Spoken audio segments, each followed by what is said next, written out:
I know we've only known each other for 4 weeks and 3 days, but to me, it seems like 9 weeks and 5 days.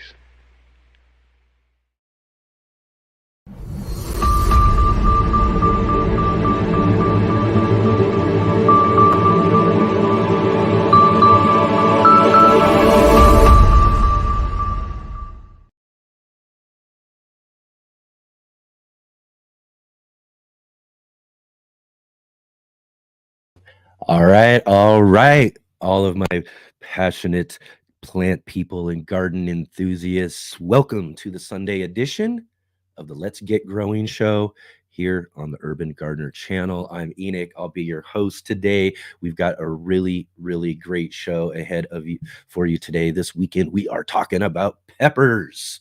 We had a really great pepper show yesterday, and we're continuing that today for our Sunday edition with our special guest here. And just a little bit later on in the show, we've got with us Smokin Ed Currie.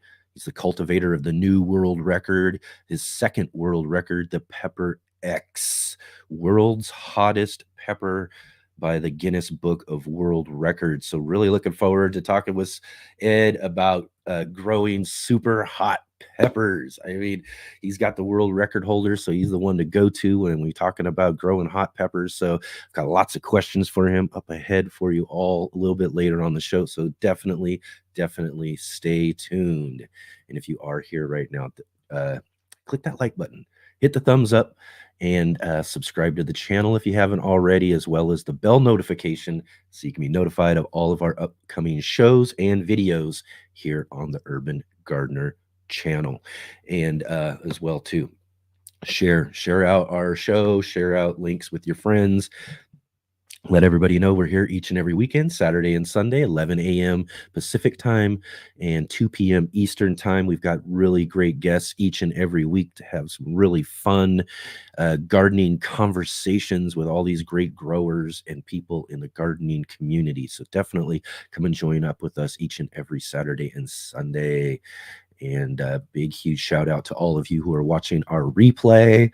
We know not everybody can come and join with us live here on the weekends.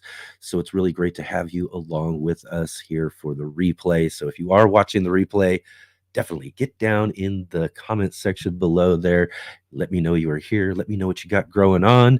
And if you are here with us live or watching the replay, let me know if you got any suggestions for the show. Is there somebody you want to see? Is there something you want us to talk about? Is there a gardening book or something like that that you really want us to feature maybe on our Book of the Month Club, which we will have coming up here this next month here in April, our first one with Ellen Zakos's Foraging for Wild Foods Without Dying. So that's going to be a great first book for us in the book club. So if you got any of those suggestions or anything, definitely get in the comment section and let me know. I'd love to hear what you would like us to have on the show. That would just be really great.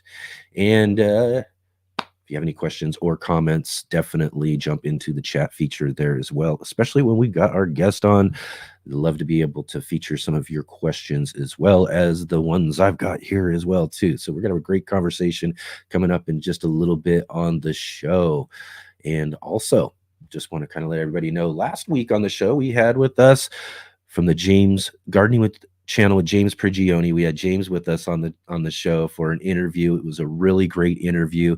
James is one of the real popular gardeners on YouTube, and lots of people really enjoy and love his channel, and we had a really great conversation. So I encourage you all to go back and check that out, as well as we got to meet Joe and Corky from Grow Big TV last week as well too. So definitely go check out that show if you haven't already, and be sure to join with us next Saturday as well too, as we'll be featuring Linda Vader, Garden Inspired Life. It's gonna be really awesome. Really enjoy Linda's content, and can't wait to talk to her all about her gardening story. So we've got some great stuff ahead for everybody here on the show today and the show next week, as well as past shows as well too. So don't forget about those past shows. Go back, check out some of these really great and awesome people that we get to feature here on the Urban Gardener channel and the Let's Get Growing show. So yeah, awesome. Happy Easter, everybody. It's Easter for one. Hope everybody's having a great holiday, getting the chance to spend some time with family today. It's one of the great things about weekend holidays is family get-togethers and all of that. So hope everybody's having a great Easter so far as well too.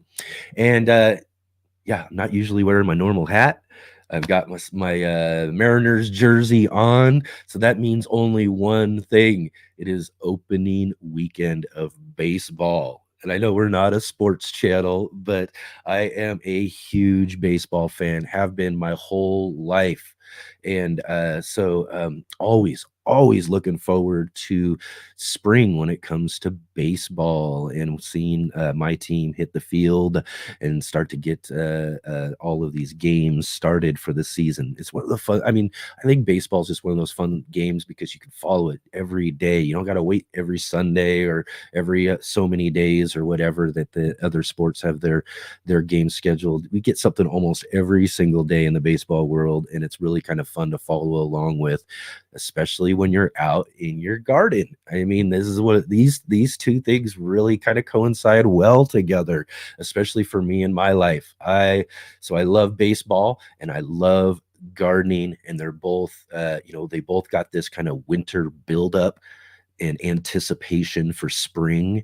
I mean, that is just really amazing, and I love both of them just as much too. So as much as I am thinking about all the seeds I need to get during the winter time, thinking about the plans for all of my gardening spaces and my different garden beds and containers and mapping all of that sort of stuff and really making that plan to get my garden started. I'm also, highly anticipating the upcoming baseball season. So that's why we got our jersey on this weekend. It's opening weekend, and really excited to get everything launched. We just had spring last week, so first day of spring, opening day of baseball. How can things get any better, right? How can they get any better? It's just really awesome.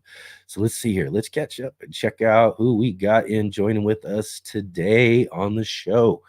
And of course, we've got our good friend and moderator, Jay Dixon, joining us from Huron County, Ontario, Canada. Jay, the greatest moderator on YouTube. Definitely look for some links and information that Jay will post throughout the show as we're talking about different things. Jay's really awesome moderator. Let's see here. We had Codename Viper jumping in right early with us before we got started. Great to have you here with us on the show. So, Codename Viper, welcome. And Grow Big TV, we just mentioned just a moment ago on last weekend's show. We got Joe and Corky, Grow Big TV, saying hi. Good to see you. Thanks for joining with us. We got Troy Sutton. Hey y'all, there y'all. Hey there y'all. I'll get that right. Alessandro, greetings. Great to have you here with us. We got Sam joining back with us here again, trying to watch live, but with family soon. Yeah, it's Easter. It's family time as well, too. And I didn't really think about that, too. I'm telling you, it was one of those, this is one of those holidays that really just kind of slipped my mind until like the last minute. It was just this last week, as we're celebrating spring, and I've got my mind on all the things that I'm growing and all of our little plant starts and what we've got to get started, all that sort of stuff. And then of course, baseball's on my mind too. So I just didn't really even think about it. And Easter really kind of snuck up on me. It was just the other day that I realized, oh wow, I can't believe it. It's Easter this Sunday. Yeah, so I hope everybody's having a great holiday and you do get a chance to hang with your family as well too. Oh, quick question here already, Alessandro. Let's see, what do we got? Best way to keep peach fruits healthy. I live in Virginia. Ooh, well, I'm not sure if Virginia is pretty close to what my climate is or not. I grow peaches. My peaches I grow in a container. I have container trees. We do small space gardening around our gardens here. So I got a frost peach tree, which is kind of a smaller dwarf tree, works really well in the container, produces really, really well. And really, I mean, as far and I don't and haven't had to deal with any sort of diseases or issues with pests or anything like that with mine. So my experience has just been weather related. You know, whether it's getting cold or we're having late frosts and late freezes, which we are expecting this next week. And one of the things, lucky for me, and probably not the case for you, if your peaches are larger trees growing in the ground. And for me, when it's going to be dipping down into freezing temperatures or frost risk temperatures overnight, I have floating row cover. It's just really kind of like a really light kind of cloth type cover. And I cover up my trees just to kind of make sure that any sort of frost or any sort of thing isn't bearing down onto the tree. And that's how I protect a lot of my flowers and things. That's what we'll definitely be doing with our peaches and our pears because they are already in full bloom. Again, it's weather. We had a warmer weather this winter, which has encouraged our trees to bloom a little bit earlier. So they're going to take on just a little bit more risk of frost. So that's what I'm going to do. So I'm going to try to help them, and I'm going to try to cover them a little bit and see what I can do as far as saving some fruit. We usually get lots of really good fruit on a normal year. Last year we had a late frost, and that did kill off several of my peach fruits. I still ended up with almost a dozen when it came down to it, which is really good for my container fruit tree. The most I've really gotten off of it, I think, was almost like 30 fruits that we got off of it a couple of seasons ago as well. So we'll see if that works out. I'm not sure really about any sort of other risks or things like that that you can do. Just make sure that you know they're taken care of as far as any sort of pest risks or any sort of thing like that as well too, which you'll probably want to check again too. I always encourage people, especially for people who don't grow in my area, which I don't necessarily have that experience with, is to go check your local extension services, and they're definitely going to have some great information for you on fruiting trees in your area. So definitely do that. I would encourage it for sure. Let's see here. Michelle joining with us here as well. Great to see you, Michelle. Awesome to have you on the show today. Got Shani also joining with us there as well. Hey, Urban Gardener and chat. Awesome to see you. Oh, and we got our good friend Nancy. Hey, go Mariners. That's right. That's right. Although, Nancy, I think you should be cheering on the Royals, I believe, right? And Rob joined with us from the UK. Rob's Allotment Gardening. Hope you all had a good Easter. Well, it's had a good Easter for Rob because Rob's already into the evening over in the UK right now, as us in the States are actually just pretty much getting our Easter going. And for those on the East Coast, into the afternoon. But yeah. Awesome. Awesome. Oh, and Alexandra, continuing the question there. I mean, do you spray your peaches from pests? No, I don't. I don't have pests that I deal with or issues. I don't. And if and usually if I did, I don't know. The spraying, I mean, there's a lot of organic maybe possibilities for certain stuff. If that's the case, again, I would definitely check out in fact, I think Jay even dropped a link for you there too, just above your comment there. And help you out with any sort of spraying you might do. I just, if I dealt with some pests, I would have to deal with that and kind of think about what I would do in that case. Depends on the spray, depends on the risks. I really don't like to put things on my stuff. If there's loss in the season, I take loss in the season when it comes down to versus actually spraying. I grow each and every year. I grow tons and tons of stuff. So in the long run, different individual crops that might not work out for me throughout the year because of certain issues. I'm not going to necessarily worry about too much versus the idea of spraying something on them is what would be my situation with that. All right, well we're rolling quite along right here, so definitely we're talking peppers today. Some hot peppers, the world record holding peppers. We've got talking about today, we've got Smokin Ed Currie coming up here in just a little bit on the show. And I grow tons and tons of peppers. Peppers are one of my favorite things to grow. My garden story started with a cucumber, but right after that, we all kind of new gardeners go right for tomatoes and peppers, and it was in the pepper growing that my real passion and love for gardening really grew from. I just love the varieties of peppers. I love the characteristics of all of the different plants and the pods, from sweet to hot, all of those sort of things I really, really love about peppers. And so I grow tons and tons of peppers each and every year. And so that's what we're going to do this week on our In the Garden for Sunday. And it's just a little bit longer than what I wanted to do for an In the Garden segment, but I really wanted to show everybody my process for getting all of my peppers started indoors before they go out in the garden later on in the season. So check out this week's In the Garden.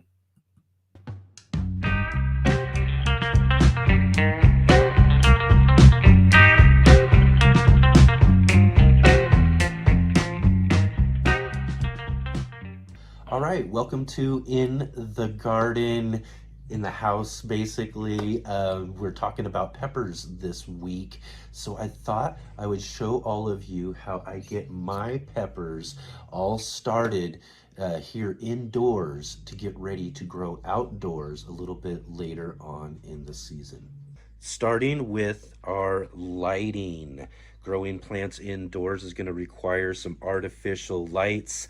I keep it all really nice and simple with this do-it-yourself PVC light station that just basically holds up some shop lights utilizing 4-foot T12 LED shop lights. Were converted over to LED.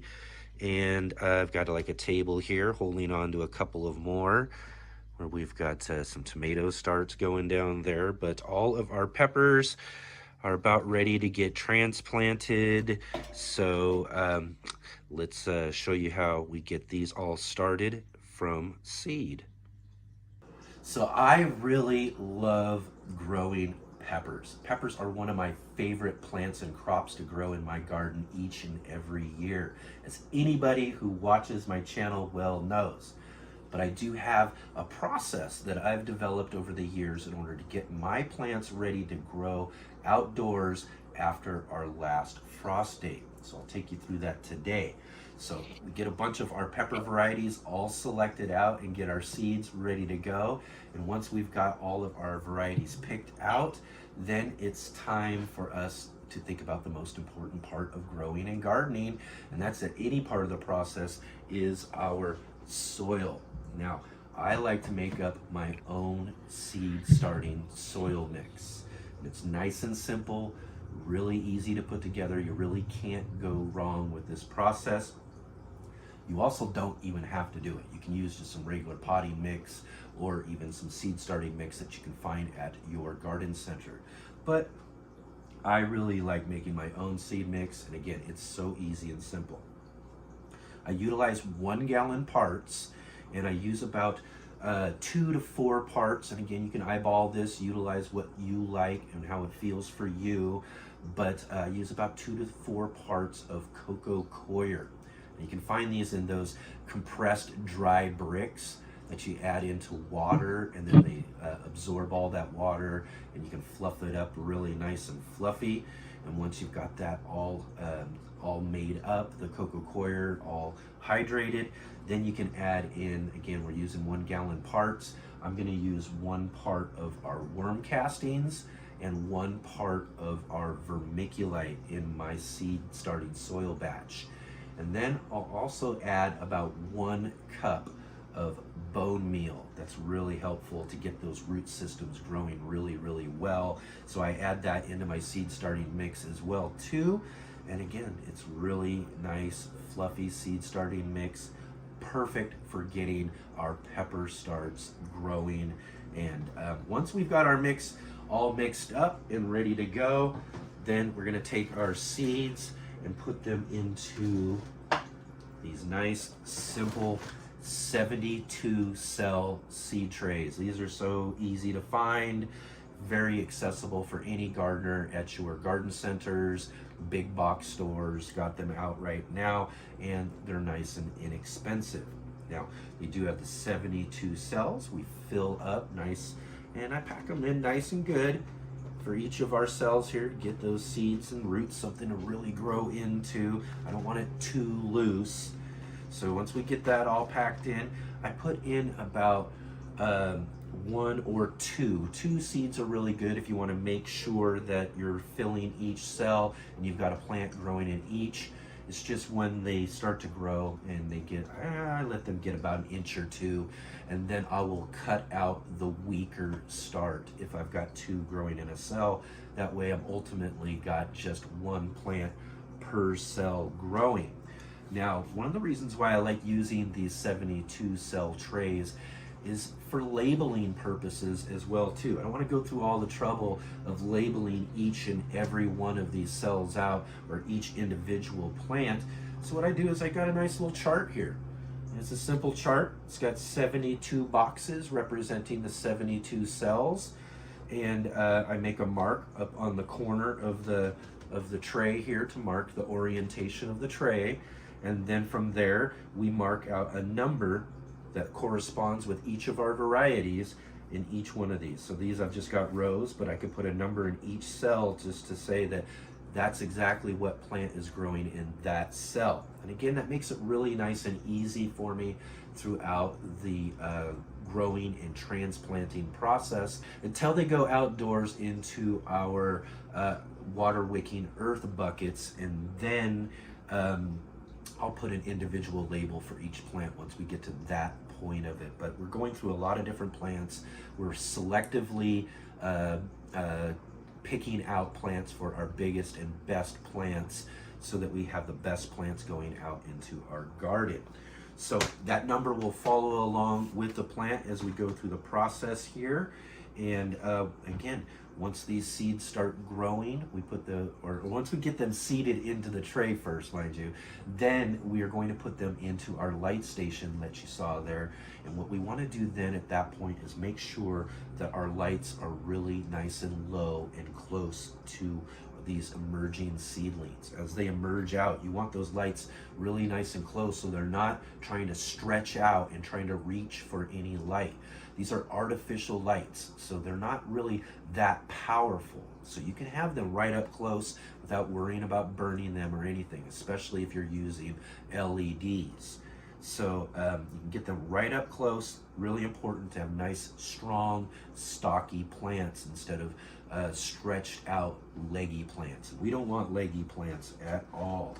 So we keep the light nice and close. And as you saw actually just a little bit there, you can see the leaves are touching those lights and everything. So no need to worry about that. Keep them nice and close. Grow some nice and stocky, strong seedlings, as you see that we've got here with these seedlings that we pulled out of our tray here. We've got some really nice ones here to choose from. And then that's where we're going to go into our transplanting process here. We'll transplant these nice seedlings here into the next phase of what we're doing when we're growing them indoors. We've only got so much room for trays in our light station, so we need to expand out into a bigger space for the next phase of our plants growing. So what I do at this point is I use party cups Just simple. Again, we're looking for simple things, easy to access for most gardeners and most people. Again, you can find these at most any store, and they work really well for transplants. Just the first thing I do though is you want your plants to be able to drain. You don't want to plant anything into anything that can't drain. So I take these party cups and just simply cut little slits right off the edge here. Scissor works really well, just cutting right off the edge there.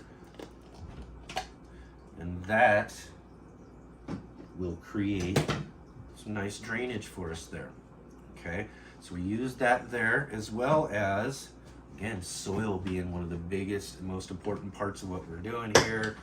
Is I just mixed up some of my leftover seed starting mix with some just regular old potting soil that you can find anywhere else. So it's going to work just fine for this phase of the transplanting process. And I add that seed starting mix. And again, you don't have to do any of that sort of stuff. This is just kind of what I do. Just regular old potting mix throughout the whole deal will work probably just fine for anything that you're doing. But I mix that up. It still keeps it nice and fluffy and really great soil. So really simply, all we do is we just fill that soil right up into our party cup. Make sure we got a nice hole here for our start. And then we select a really good plant out of our starts here.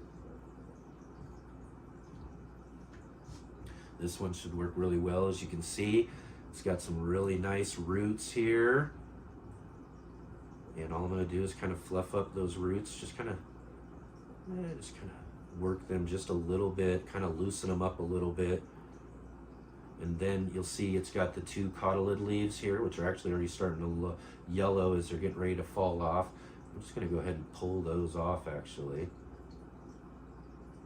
And we just pop that right into our cup, right in the center there.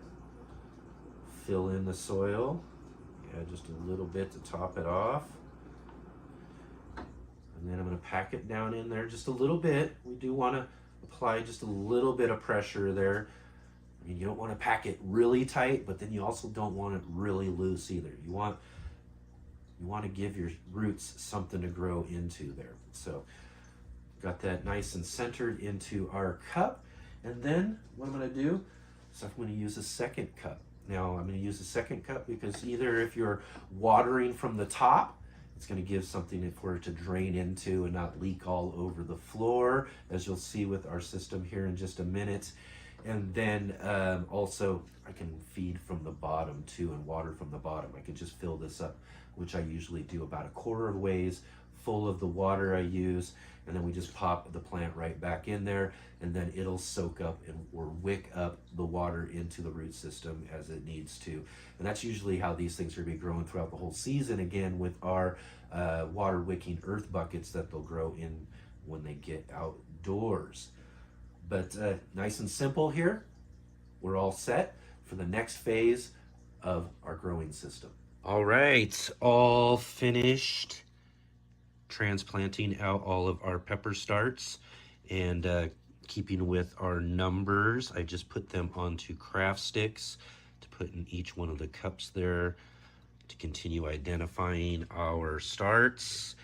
As you can see, we've got them all transplanted into our pepper carts, and they are just 3-inch holes and about 16 of them per cart, and that'll keep them nice and organized, give them plenty of space to grow underneath of our lamps. We've got these are about 5,000 Kelvin daylight bulbs, giving us about 6,000 lumens.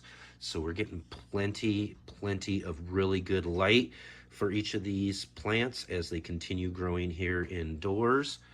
And I also have them hooked up to a timer. So they will go about 12 hours on, 12 hours off, and continue to grow here again for several more weeks leading up to our last frost date. Now, one of the other reasons why these carts are really great is that I can pick them up nice and easily we can carry them outdoors for the last most important part of what we're doing here as we're growing our indoor pepper starts, is that these are all artificial lights. So we need to get them used to sunlight. So we're going to have to harden off all of these pepper plants here in several weeks when we get ready to take them outdoors. And by that, I'm just going to take them out for an hour or two the first day, maybe in some shade. The second day we'll start in shade, and then I'll put them in a spot where the sun eventually will get to them for another hour or two. And then the next day we'll give them a little bit more sun, and then we'll let them stay into the night a little bit before I bring them back indoors. And then on our about fifth, sixth, seventh day, right in there, as we're just slowly, progressively giving them more sunlight, letting them stay out a little bit later and later, we'll start to just let them stay out totally in full sun all overnight, and then they'll be hardened off. They will lose some leaves possibly and those sort of things, but that's not going to be a problem in the long run. But what we will have done is we will have given these peppers a great head start to the growing season, and we'll have a bunch of great fruits starting to come off of these plants within weeks of getting them outdoors. So I hope all this information's been really helpful to you here this week in the garden. And I hope you go out, get some peppers started, all for yourself as well too.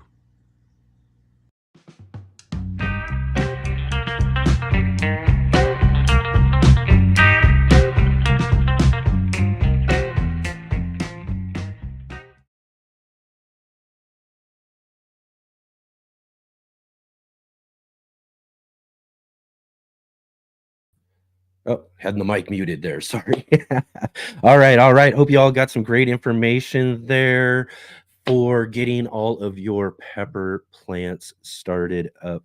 If you've gotten any going already, again, I get my pepper plants started many months earlier. In fact, those seeds that we got started out for our pepper starts that we just transplanted, those got started back in I think the last week of February.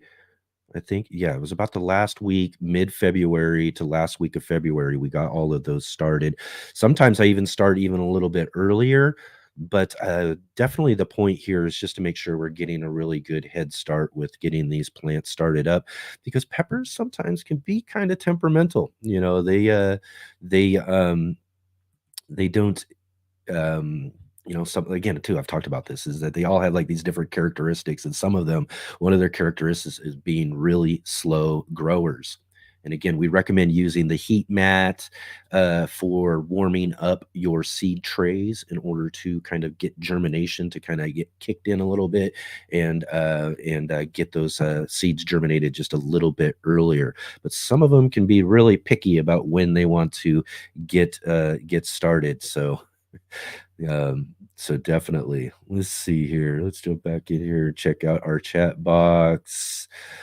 Oh yeah, yeah. I saw something here. We're talking about, I hope everybody was able to hear that all right. I saw Jay something about mentioned something about volume.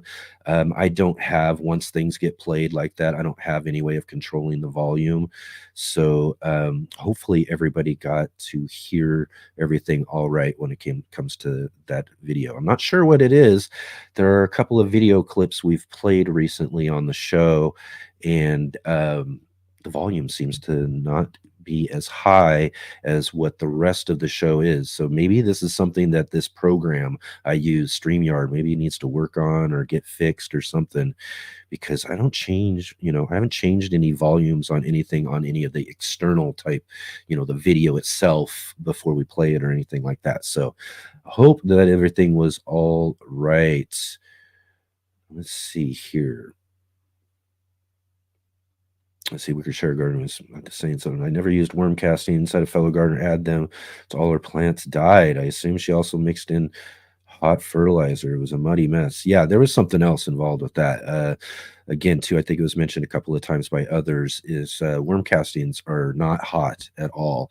Worm castings are really one of those things similar, and you'll find this again too. You hear about rabbit manure. These sort of things aren't hot, so they can be kind of added right into the garden bed.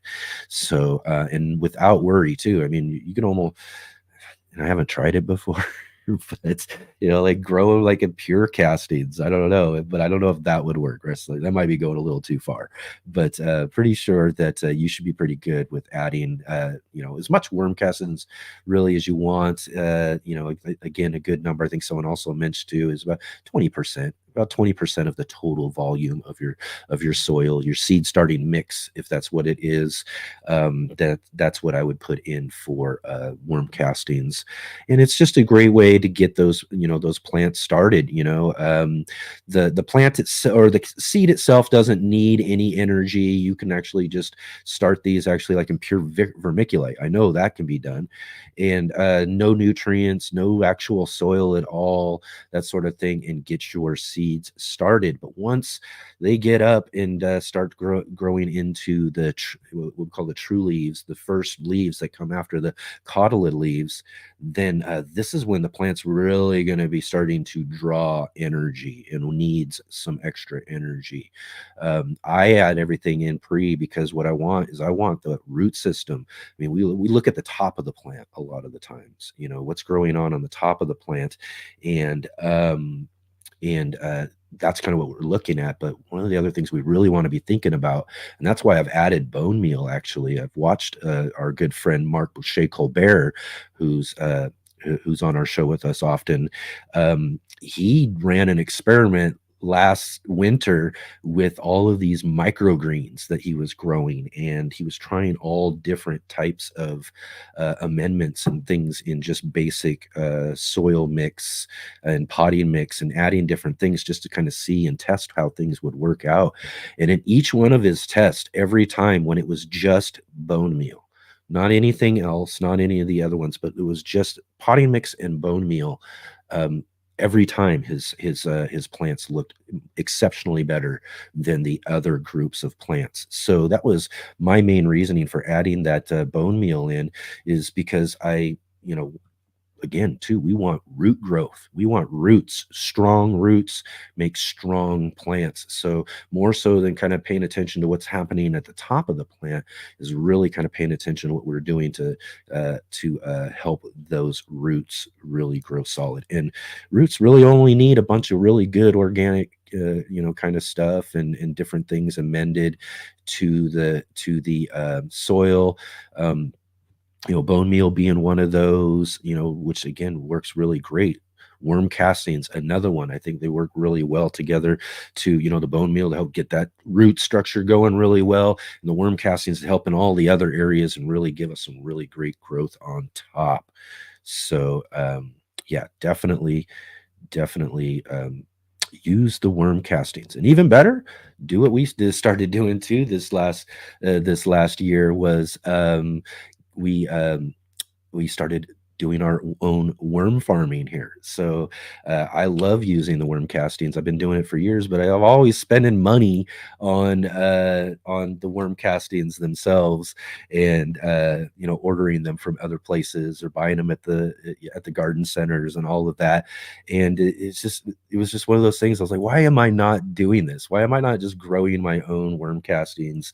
And that's what we started this last year. So that's something that's going to be really awesome for us this year, is to be able to utilize our own worm castings in our garden. So definitely. So okay, so let's see here.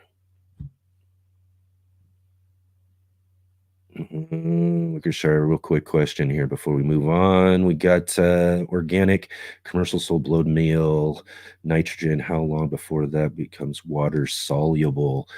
I'm sure in there's some almost immediate availability, but for the most part, again, it's an organic process. It's just, you need to give time for all of the different microorganisms and all these sort of things in the soil to kind of do their thing and create that balance after those things are added, and then you should start seeing some there, but it shouldn't be too long.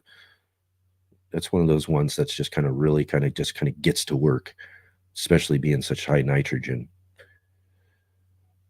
Rob says, my wife would go crazy if I started a worm farm. Yeah, yeah. Well, I guess it's like with everything else. It kind of takes some space around the house, because you do got to keep them indoors or in a nice in kind of a warmer place than say outdoors or outdoors in a shed or something like that. It's not going to really work out too well. All right, all right. So here we are talking peppers today on our Sunday edition and this weekend. And how awesome is it today that we have with us one of the creators of the hottest peppers in the world. I mean, these peppers are just crazy, crazy hot. And how lucky are we to have that guest, Smokin Ed Currie, joining with us here on the show. So real quick. You never know when you might learn something, and that's what this is about for me. These are people that I admire. Please welcome my next guest.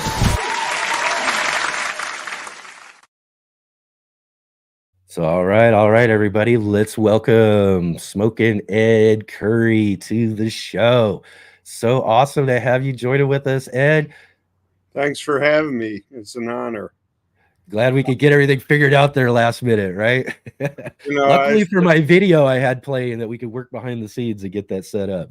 yeah, I don't know what happened, but the also Mac automatically sends everything to Safari, and this stuff only works on Chrome, so I had to reload Chrome and put it in. Oh my. Yeah. Well, I'm glad we got it all figured out. I'm glad we were able to get you on the show. And again, thank you so much for spending your time this Easter weekend to hang out and talk hot peppers with us here on the show. Yeah, I'm just relaxing here in the salt marsh on Folly Island, so it's a pretty nice little deal here. Yeah, it looks like you got a nice beach in the background there. Everything weather's really nice. Weather is beautiful. How about you? How's everything going there? Yeah, we've had kind of a really rainy week, but I just stepped out before the show outside and it's blue skies. Everything's looking beautiful. I can't wait actually to after the show to actually get outside and start doing some work outdoors. You got to take it, in my area during this time of year, you got to take advantage of every great day that you got and get some work done. Awesome, man. Well, Yep. every day is a great day if you're outside working. That's right. That's right, man. Especially when you get to work with plants. Yeah. I mean, there's nothing better than being able to work with plants. Right on, right on. So that's kind of really where I want to get started with, Ed, is I want to kind of dig into your, I'm sure, you're a plant grower. So there's got to be a great garden story back there somehow. I mean, how did growing plants and how did your garden story get started and then lead into, or did it start with growing peppers? Oh, no. It started from the time I can remember. Yeah. When I grew up in Queens, New York, and we lived in an old farmhouse on the block. And it was the only house that had a double lot on 111th Street. Okay. And my parents had immaculate gardens going on there. They were out there tending their gardens, and not just flower gardens. They had fruits and vegetables growing too. Uh, Yeah. and so from a very young age, I helped my family tend to the garden. I learned about weeding. I learned about what plants are good, what plants are bad, uh, how to make plants grow a little bit better.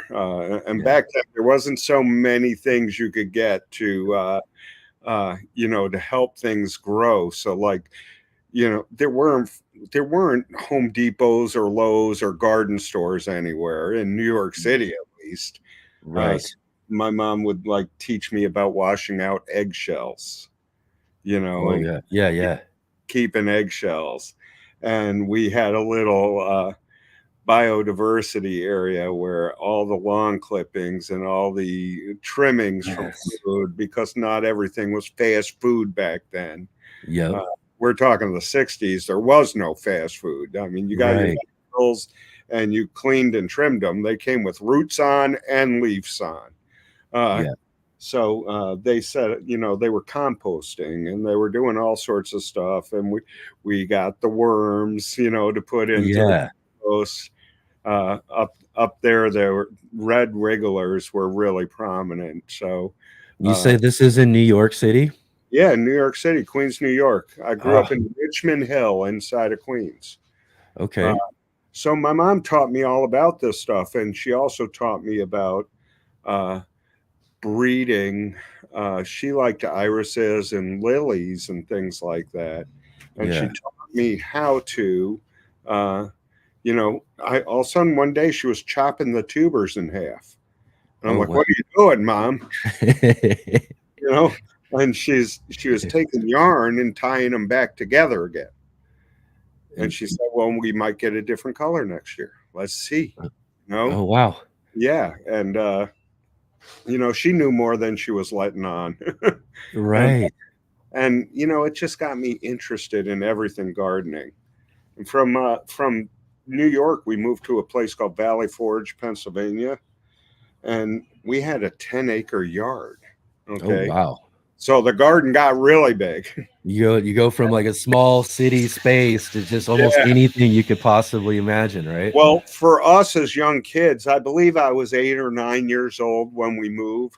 That was Yeah. like moving to paradise. I mean, we could go run and get to go into the state park and stuff and just explore all day long. But my parents set up a huge garden.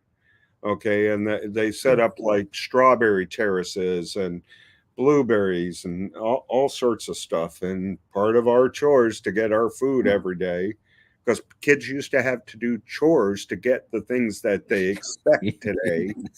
Uh, so part of our chores was tending that garden. You know, Yeah. I was more, I really didn't like doing the weeding or putting mulch on or things like that as much as I liked watching my mom play around with plants. Yes. So she had herself a little setup, a little. I wouldn't call it a greenhouse because it was really made out of extra parts, but Right. she had her place a little set up where she would grow different plants for different reasons. Stuff for inside the house, stuff for outside, and it just kept my interest peaking. And then, Yeah. by the time I got 13 or 12, I got interested in dope. The the It's 70s were life. it was the early 70s were a different time than it is today. Hey, You the know, 90s, the 90s were too. yeah. And I knew a little bit about breeding already, so I read books in a place called the library to find out more about plant breeding. Yeah. I did that, Endangered places for sure. yeah, and I did a lot of stuff. As far as that goes, until I went to college, and in 1981, my parents they dropped me off at college early and told me I was going to die of heart disease or cancer. And if I wanted to do something about that, I better do something about that, and everybody thought I was going to go to medical school. I was a really uh, smart kid as far as school goes, really dumb as far as life choices. By that time, I was a full blown addict. And, I researched in the library about people who didn't have cancer or heart disease, and that led me to capsinoids. Uh, Oh, okay. and that's when I started doing research in peppers. It was fall in 1981. Oh, wow. Right Yeah. on. So That's that's a long story, very no, that's short. a heck of a story. Yeah.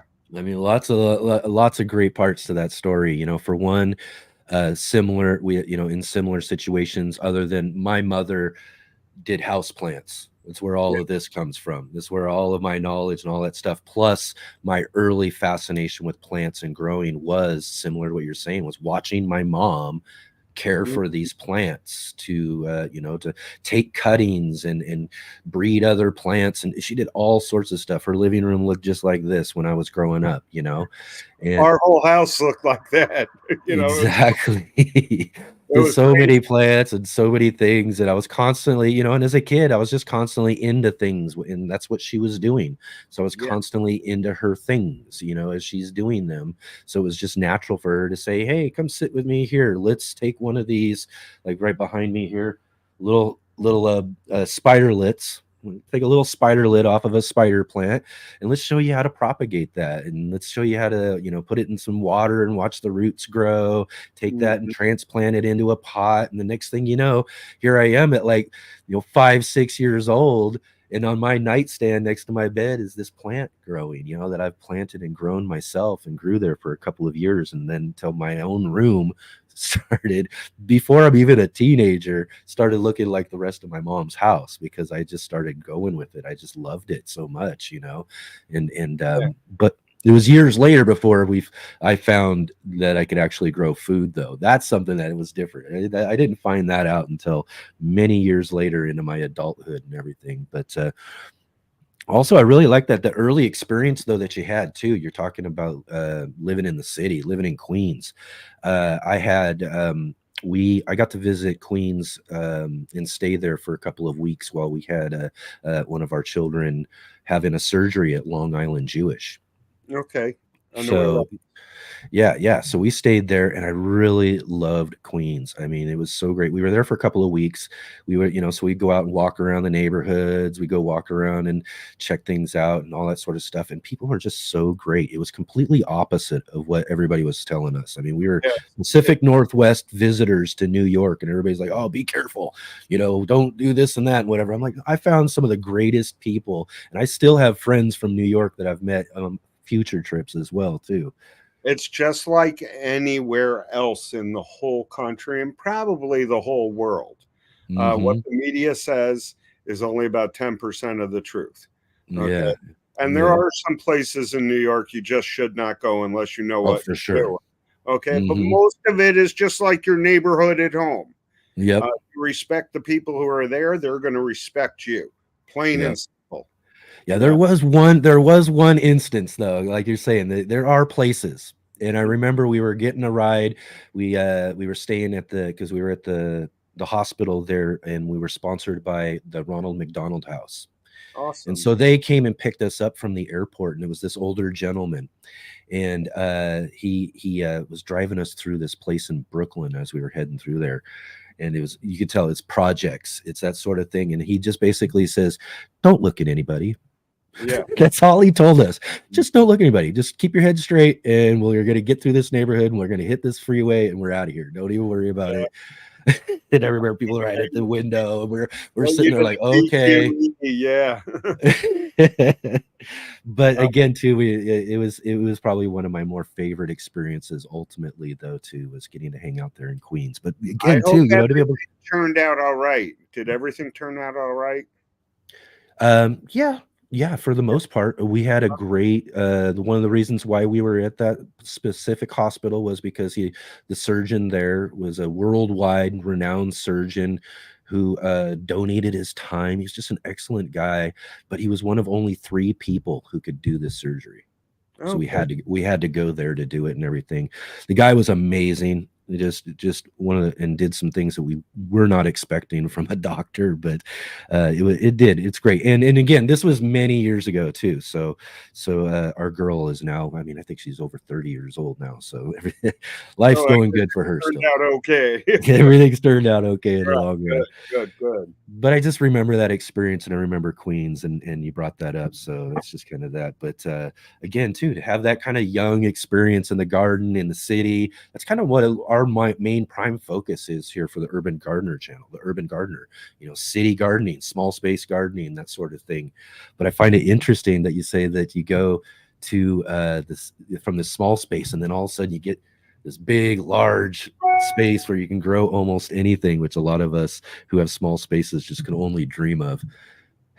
Well, honestly, when I really started propagating peppers instead of propagating other plants. Now, the whole time through the 80s and 90s, I was propagating peppers. Okay. Don't get me wrong. I was playing around with peppers the whole time.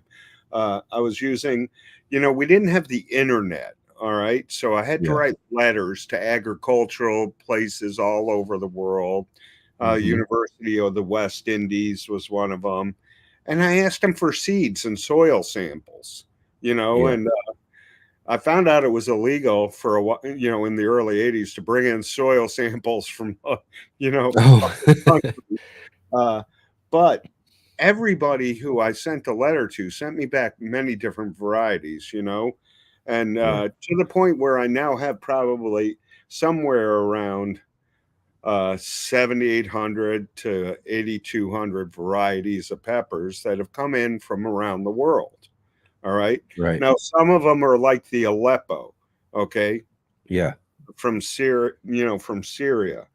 But that same pepper is grown in many different regions and called many different names. Mm-hmm. But it's the same pepper. There's no genetic difference between all of them. Right. So when you boil it down, it's probably really only about 5,600 varieties. Uh, but getting pepper seeds was really easy in the 80s and 90s. I just didn't do much with them. I was looking for what's the hottest so I could hurt my friends while we were doing drugs. Honestly, that was it. It wasn't until I got clean, which was in January of '99. Okay. My God put it on my heart that I was supposed to go into peppers. The thing that I was led to, Yeah. 20 years before, Yeah. is what I was led back to after I stopped doing drugs and drinking. And it's Yeah. really funny because while studying for my first exams at college, we were all sitting around a keg of Lowenbrow Dark doing bong hits and pretending to study for our exams, And there was one girl who was serious, and she was part of what she was doing, some psychology thing or whatever. And one of the questions she asked every one of us in the room is, "What do you want to accomplish in life?" And the thing that I wanted to accomplish, I said in 1981, I'm going to make the hottest pepper in the world. Mm-hmm. And go full circle all the way up to, I think it was, when did Shelley move in, Linda? 2011, right? Right when, or the year before Katie was born. So 2010. That woman came down and worked for me because the business was just taking off. Yeah. And she still had her notebook. Mm-hmm. And when we went to the state of South Carolina presented me with some award when the Reaper got the Guinness World Record. Yeah. And she brought that with her. And that page is now sitting down at the State House in South Carolina next to the award they gave us. Oh, that's awesome. Yeah, isn't that cool? That was funny shit.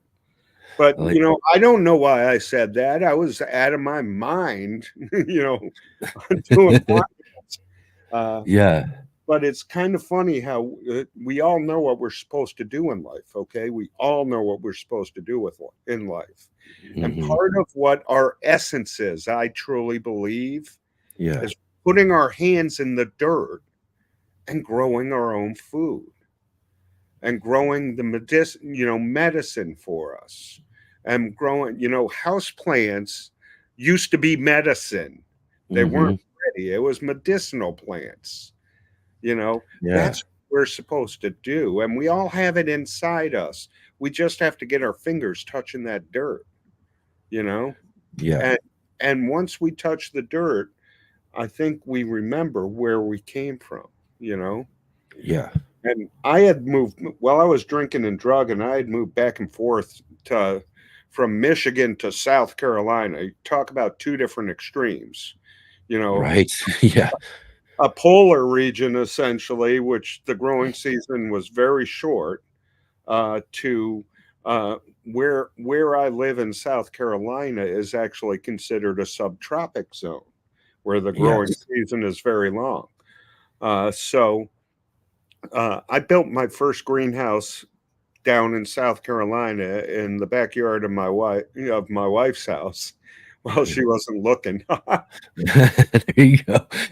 And also I took 5-gallon buckets because it was a nice yard, but a small yard. And I put like 1,100 plants in the buckets in the backyard to start breeding, Mm-hmm. and it just grew from there, from our yard to our yard and the neighbor's yard, from our yard and the neighbor's yard and another neighbor's yard to like 6 yards with like 20,000 buckets going and drip irrigation and doing Yeah. everything, collecting rainwater in barrels and stuff, using gravity, all the Yeah. things that we're supposed to be doing. And we built a bigger greenhouse in another neighbor's yard. And the greenhouses I use for breeding. Okay. Everything else is the result of that breeding. So that neighbor told me, "Hey, I've got a farm down in Chester. You want to lease that farm?" And I was like, "Oh, sure." And Chester was a good 25 minutes away from where we were. So I started down there by hand watering 3 acres of peppers and some other plants like garlic and onions and things like that. And then that has just grown into we're according to the USDA. No, I haven't been since the government took over. I stopped being USDA organic. I'm Right. just doing it myself. I don't have to pay them to tell me Yeah. I'm doing it the right way. That's right. Huh?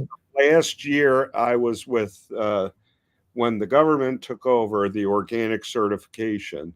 They said we are the largest hot pepper farm in the United States. Oh, Now wow. they delineate hot peppers as being from a Scoville heat unit of 50,000 Scoville heats and above. So they don't count like the gigantic jalapeno farms that David Tran has out in California. Okay. Right. They don't consider that a hot pepper. They call that a pepper.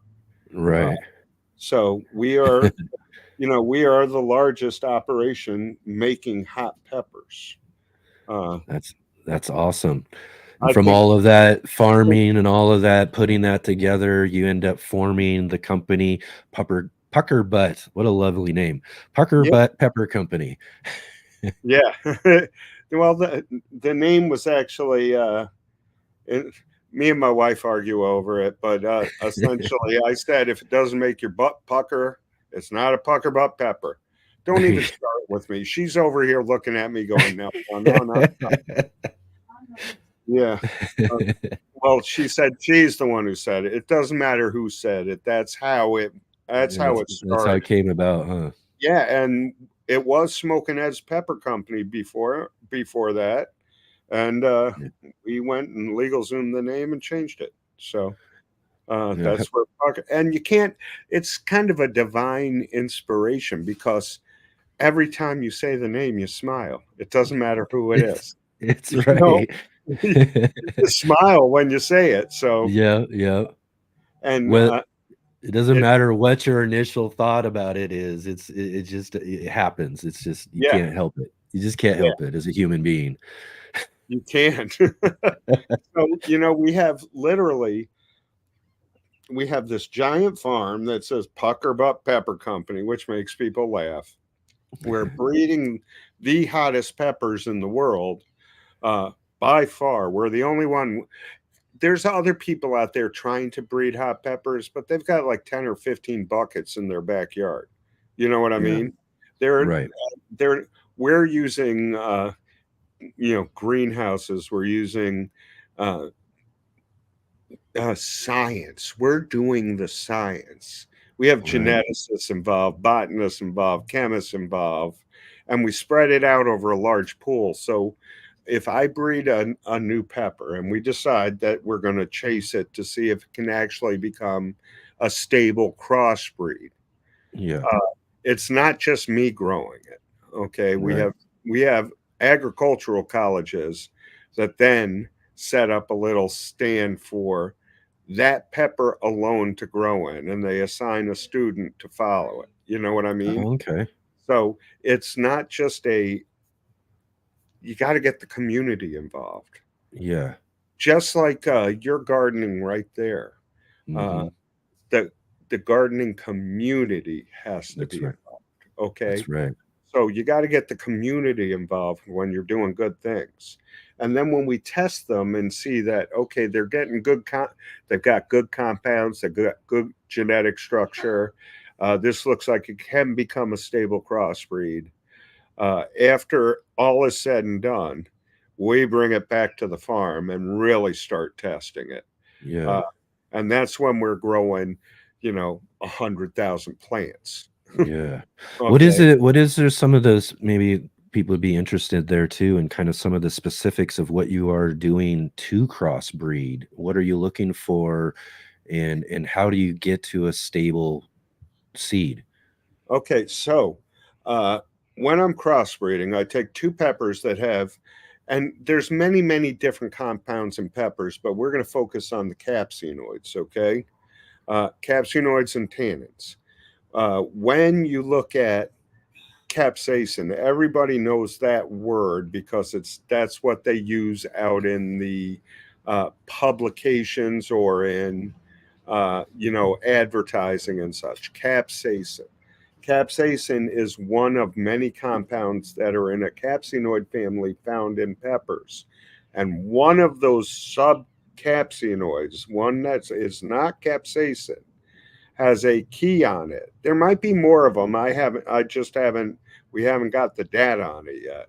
But Yeah. we know one specifically that has a key on it that when you get it to a cancer cell, it causes that cancer cell to start what's essentially an autoimmune sequence, and it kills the cell. The cell kills itself.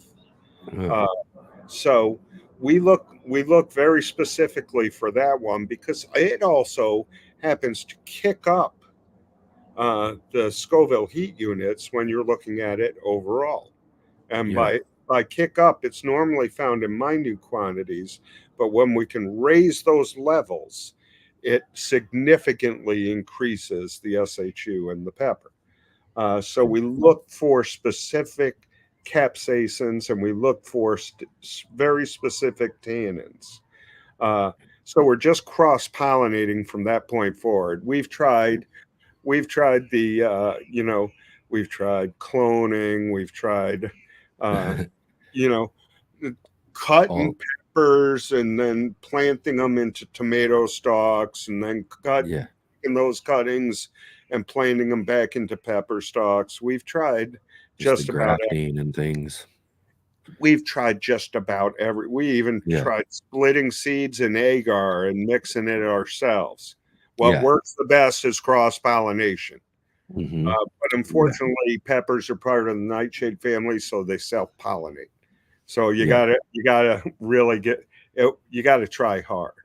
Yeah. So if we cross pollinate, and I'm just going to say male and female, if we cross pollinate a male and a female, and the fruit that's produced from that cross pollination has the characteristics that we're looking for, and we can definitively say it is not just the parent on this side or the parent on this side. We Hmm. take the seeds out of that and we replant them. That is the Yeah. first generation. Okay, The F1. That's the yeah, F1. that's it. And then for a pepper, it takes anywhere between, the books say 8 to 10 generations, but for genetic stability, not pod stability, but genetic stability, we found it takes more like 10 to 14 generations to Okay. get a real stable crossbreed. Now, I have the luxury of building greenhouses and being able to do it in a greenhouse. And Yep. super hots, you can force them to fruit by using magnesium and calcium and things like that So in you can get a 100. few generations in a year then. Yeah, you can get like 2.5, 2 1/3 generations in a year. So Okay. you can keep that ball rolling pretty quick if you have the proper tools for it. But if you're just doing it, in your summer months, uh, Yeah. in Pittsburgh, for example, it's going to take you 12 years Yeah. to get a stable plant. All right, and people just don't understand that, and what they do is they look at phenotypes. Okay, Yeah. and you can pick any fruit you want. Uh, and Mhm. you go and look at the bin of fruit in the grocery store, and I dare you to find any two that are alike. Yeah. Same with vegetables. any two that are alike. You Yeah. can find commonalities in all of them, but you can't find two that look exactly the same. That's Uh, right. oh wow, Easter balloons just went by. This Uh, has happened to one of my other guests too. You've got some sort of hey, filter wait a thing. minute. So when you put the peace sign up, there you go. Whoa! I can send you love. I don't know. Awesome. I got kids who do this stuff for me, and they probably did it as a joke, you know. Well, there you go. You were set up. Stuff on my computer. So, I uh, love it. what I have found, and what the people that I talk to who are at university who do this for do specific things for a living, is that if you have a stable crossbreed, you're going to get about 40 to 50% stable pod stability. Okay. Pods meaning the fruit. Okay, but that pod stability doesn't mean they're going to all be exactly the same. Yeah. It just means they're going to have enough of a percentage of the characteristics of the fruit of what you're going for that they can be considered similar. Yeah. Okay, but then you get these ones that have very weird shapes also on the same plant. Those are phenotypes. Those are offshoots of the pod that you are looking to go to. So that's when people see those, they think they've got something new, and they don't. Genetically, it's the same as the one that looks right over here. Yeah. And then they rename them and they sell them, and someone grows it, and all of a sudden it looks exactly like the original. Right. And they're like, what So the you heck? would have to, but if that person found that and then took the time to go 10, 14 generations to get that same thing over and over again, then they would have something. Then right? they might have something. Right. Yeah, they have a different shape to the same genetics, but it Yeah. would be a different shape to the same genetics. That's it right. would You're be just something it'd be the new. same thing, just different shapes. So I guess similar, like I guess you'd look at I know one of them coming off to mind right now is Sugar Rush Peach. They have a stripy version, right? Yeah, So this is so they're just it's a Sugar Rush Peach, but now you've just kind of bred yeah, stripes. And so it's and yeah, and it's the and same thing. it's the same exact thing. Yeah. But see, the man who bred that Sugar Rush Peach over in England, people over here took credit for it, but it came from England. Right. He sent seeds to 8 people when they finally said they Right. have a stable crossbreed. But that is a delicious pepper. Yeah. But I ended up getting my seeds from Norway. I have a friend in Norway who ended up sending me seeds. So who yeah, knows? Maybe I got the closer right. yeah, but see, over in the EU, the pepper community is older than it is here in the United States. Right. And they've matured a little, and you have people who are sending, the outside of the drama circle, and they're really working. They're working to make sure that everybody, you, me, and everybody else who's looking for that Sugar Rush Peach, Yep. gets the exact same thing. So we can all enjoy what the originator started with. Yeah. And it's a beautiful thing. I love the pepper community. Do not get me wrong when I say, when I compare, the EU. Right. It's I'm just saying it's more mature. It's been going on a lot longer. Yep. Okay. So, not maturity as far there's, idiots Varying involved. levels of those sort of things anywhere, right? Yeah. So, it's just I get to play Yeah.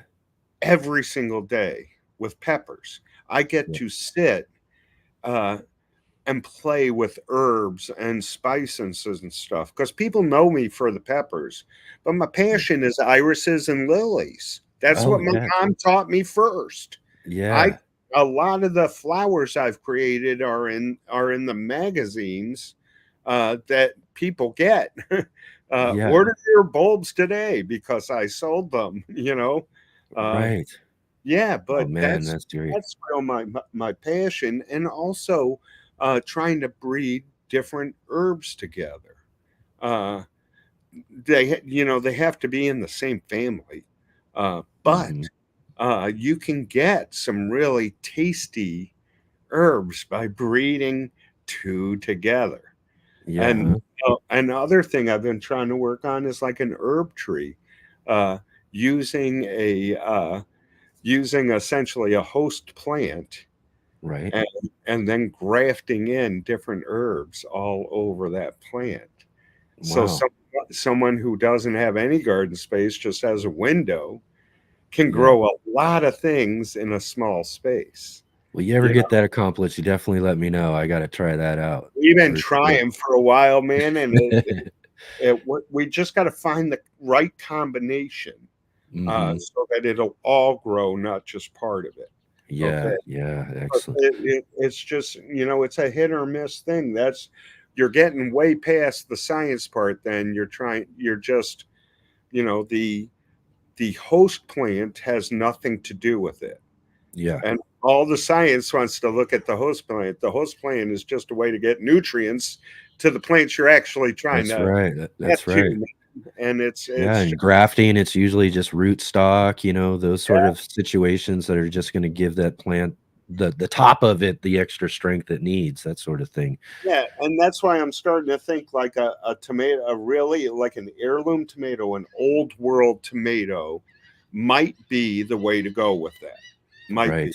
Okay, because it's essentially nothing but an invasive vine. Yeah. Yeah, I Find find a- a lot of that stuff fascinating, right Yeah. right now in the gardening world too. A lot of people are trying to deal with the controversy of our very first genetically modified tomato that's available to home gardeners.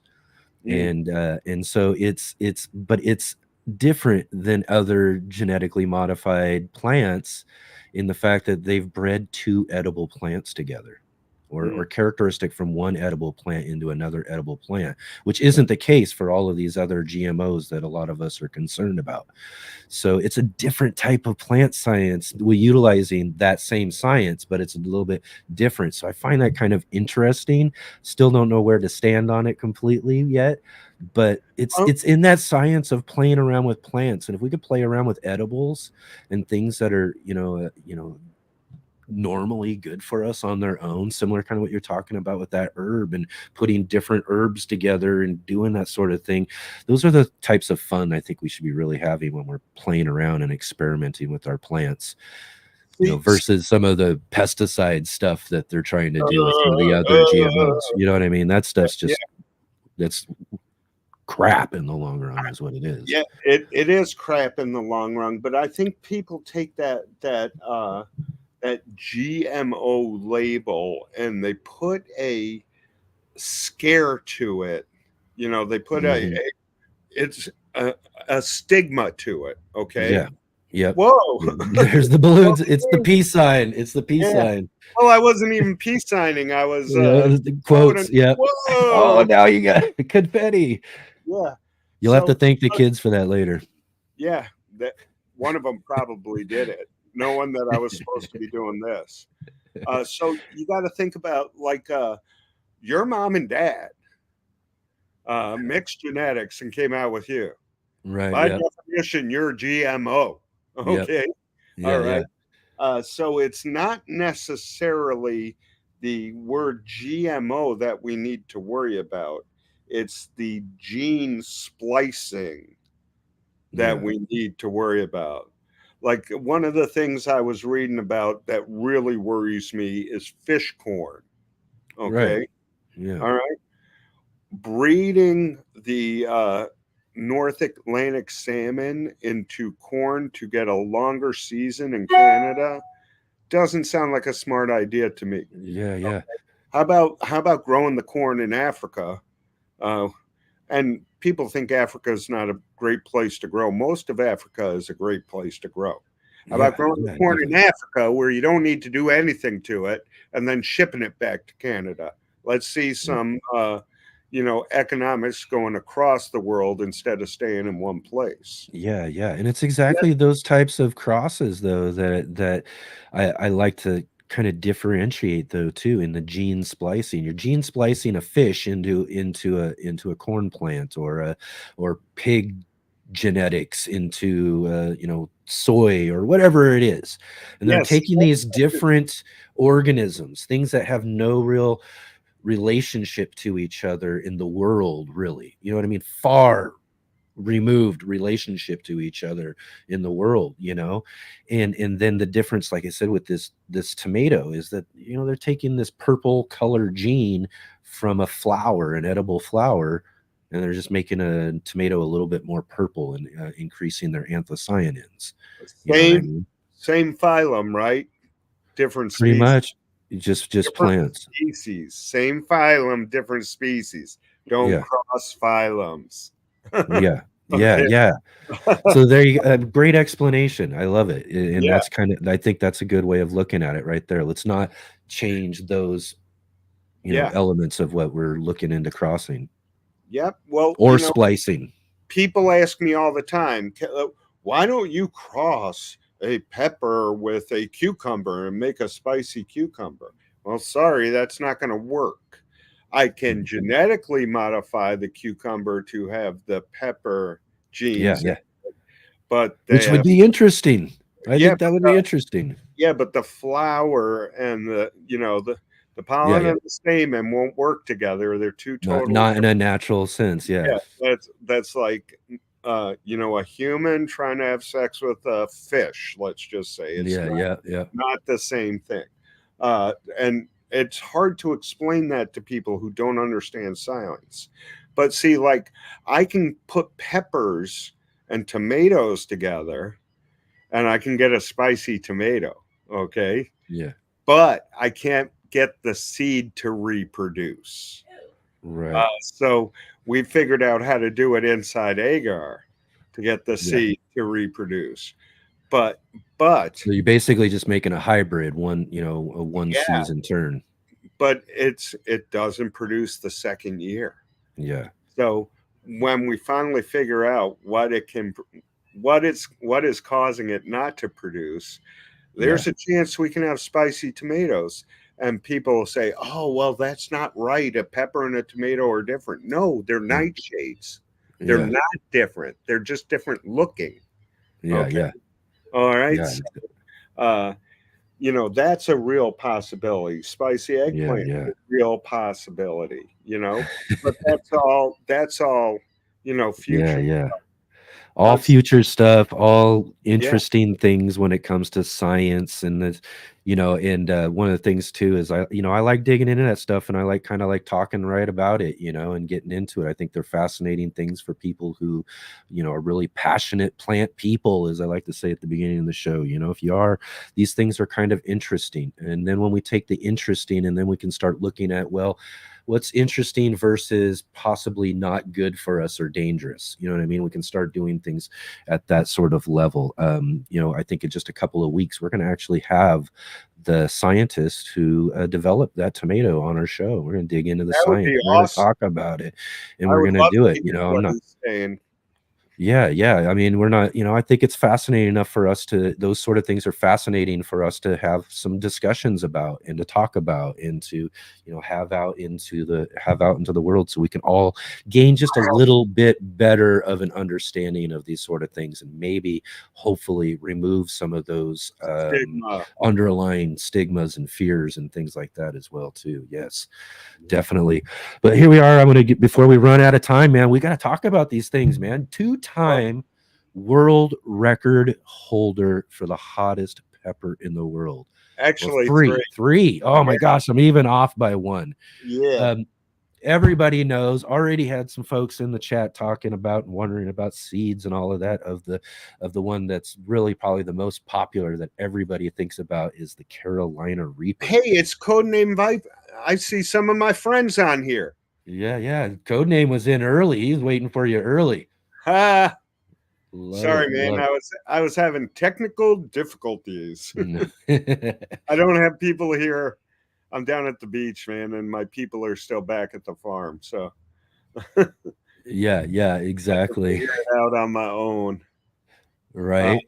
Yeah. But But yeah, so tell us a little bit more. I mean, we talked a little bit about how you got started, built up the farm, got everything going, but along the way, you're playing with all this science and genetics and doing different things, and you come across this pepper.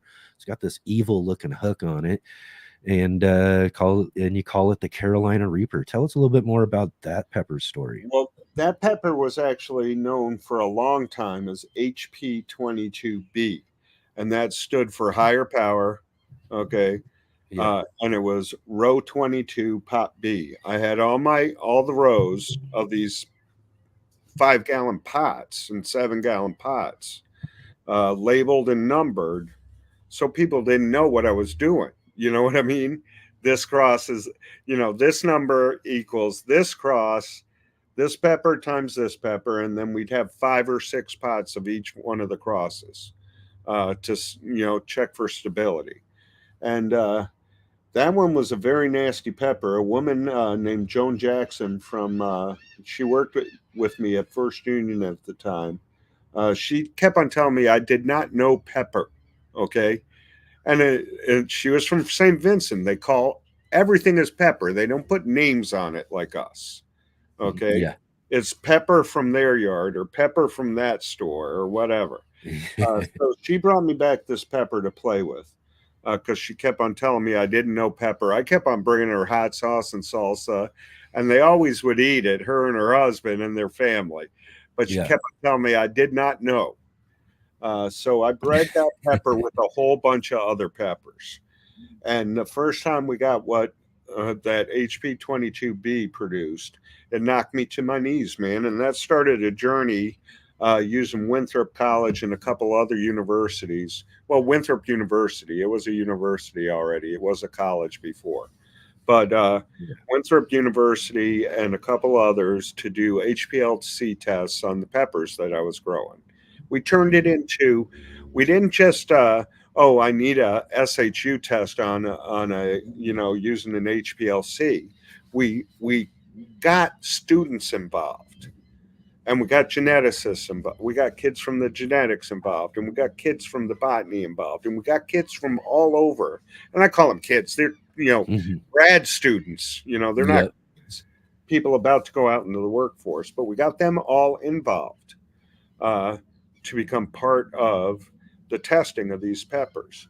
And one of those kids, Laquita, asked me if she could publish a poster. And in that poster, it showed that the HP22B was averaging hotter over the 3 years she had been studying it, averaging hotter than anything else in the world that had ever been measured naturally. So that blew up the internet. And she said to me, you could have the Guinness World Record. And I wasn't even thinking about that. My mother was dying of a small cell lung cancer, a very rare one. I was thinking about her. Yeah. I was dealing with doctors in the Charlotte community trying to figure out what can we do with this pepper to make my mom okay. All right. Right. Yeah. And people were saying horrible things. The pepper community can suck sometimes, really suck. Yeah. But I started my journey with Guinness, and the rules at that point had been that you could have an HPLC test done once on one pepper and get the record. And I said, that won't work. That's not science. And I started an argument with them, and it was I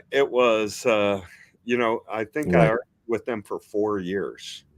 And they finally told me, Ed, we agree with you. We're going to do averages, multiple years, blah, blah, blah, blah, blah. And I submitted all the data in 2000. I think it was November 11th or 13th or something like that of 2013. They gave me the Guinness World Record for the hottest pepper in the world.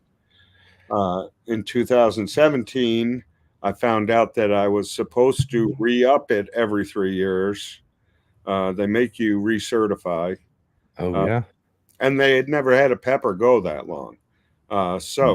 I recertified at a little bit of higher average. And we always turn in our low averages. There's a low, median, and a high average when you're doing testing, especially with a large data pool. So we always turn in our low so we can beat ourselves with our own data. You know what I mean? Right. That's the way to go, right? Places like New Mexico State University were showing that it was averaging 2.2 million, and the University of West Indies did a study in the Yucatan where they said their average was 3.056 million on the Reaper. Okay, but those are very specific studies in a very specific climate. And what we're looking for is the experience that everybody around the world is going to have. You know what I mean? Yeah. So, the Reaper is grown on every continent except for Antarctica. Okay, because I let the seeds out right away. Yeah. But during that time, I started working on Pepper X and Pepper Y and Pepper Z and a few others. And in 2019, we were going to release Pepper X at a very high average, over 3 million. And then COVID hit. Okay. Yeah. Then COVID hit. And that shut down just about everything. And but it didn't shut down the great state of South Carolina. Right. At all. We were open the whole time. My store was open for walk-in. We were shipping nonstop, and it was a lot of fun. But that gave us the opportunity. We had our minimum 3 year of data, with the third year being the only stable year, genetically stable year. But we got 3 more years of data. And then as soon as things started opening back up again, in I first had the conversation with Guinness in June of 2022. Okay. Yeah. But by then they had paid attention to social media a little bit and were worried about how certain communities that really don't have very much to do with, everything that's going on. Yeah. They decided to keep on changing the rules as we were going along. And it's their company and they have the right to change their rules. Do not get me wrong. But like I had to start proving the data that was already proof, okay, by sending it to third parties to review. All right. And then like I had to hire a market research firm to look at the internet to identify the top 10 competitors. And there aren't 10 competitors because no one else is doing the data we're doing. Right. Okay. All right. Yeah. There's kind of hard when you're standing on your own, right? Yeah. So they kept on asking for these things, and I know what they're doing. They're CYA, just trying to make sure everything's right. And then they added at the last minute that they were going to have everything third-party tested over in Europe. Okay. Yeah. So we sent them all the data. We sent them samples. We did all the different things. And we decided that we were going to announce it to the world on Hot Ones. Okay. Yeah. I didn't know until the Guinness adjudicator showed up on set where me and Sean and Chili Claus and Noah were eating pepper. Right. Yeah. I had no idea I was getting the Guinness World Record or not until that adjudicator showed up on set. And he showed up while we were filming. So I was wondering why he was there. I didn't get a chance to ask. And I don't know if any of your people on know about these cell phones, but when you go into studio, they take your cell phones. Yes.